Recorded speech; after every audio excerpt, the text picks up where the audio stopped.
নামাজ এটা ব্রেন পরিষ্কারের একটা সেরা বুদ্ধি। কিভাবে পরিষ্কার হয়?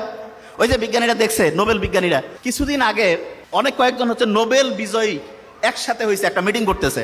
তা বলতেছে যে মানুষের জীবনের জন্য দরকার এরকম সবচেয়ে প্রয়োজনীয় 2টা লাইন বলতে হবে, 2টা, এর বেশি বলতে পারবে না। তো অনেক হিসাব কিতাব করে অনেকজন বিজ্ঞানী তো নোবেল নিছে, সবাই একটা একটা একটা একটা করে বিভিন্ন জন বলছে।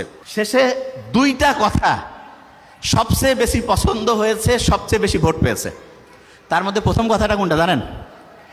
যে অবস্থায় আপনি আছেন শুকরিয়া আদায় করেন। তো এইটা যখন আমি পড়লাম তখন মনে হলো আমরা যে সূরা ফাতিহা পড়ি, আলহামদুলিল্লাহ রাব্বিল আলামিন, আল্লাহ তুমি আমাকে যে অবস্থায় রাখছো ভালো রাখছো, এইটা হচ্ছে 1 নম্বর প্রয়োজন এবং প্রত্যেক নামাজে প্রত্যেকবার শুরুতে বলতেছি, এবং এইটা জীবনের জন্য 1 নম্বর দরকার। তার মানে নামাজ হচ্ছে আল্লাহর সাথে কানেকশন করার চাইতে আমার নিজের ভালোর জন্য দরকার বেশি।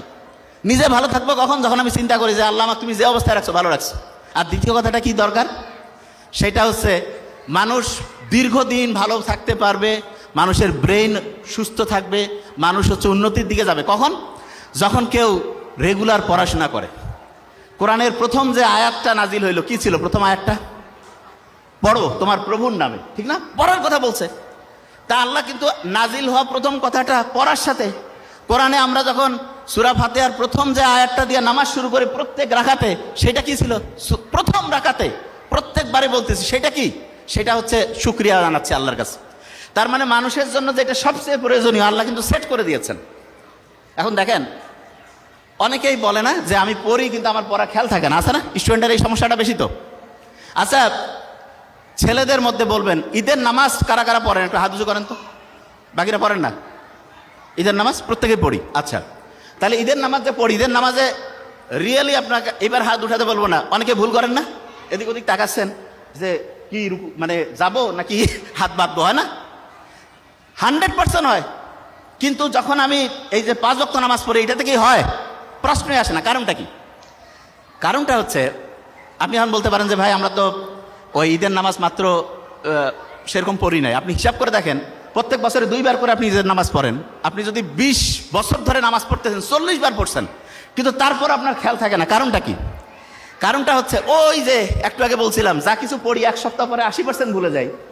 আপনি ঈদের নামাজ পড়েন তো বছরে 2 বার, আপনার পড়ার যে টেকনিকটা, যে নিয়মটা, সেটা শর্ট টার্ম মেমোরিতে থাকে, লং টার্মে আর রিজার্ভ হয় না। কিন্তু আপনি রেগুলার যে 5 ওয়াক্ত নামাজ পড়েন, এটা আপনার লং টার্ম মেমোরিতে রিজার্ভ হয়ে যায়।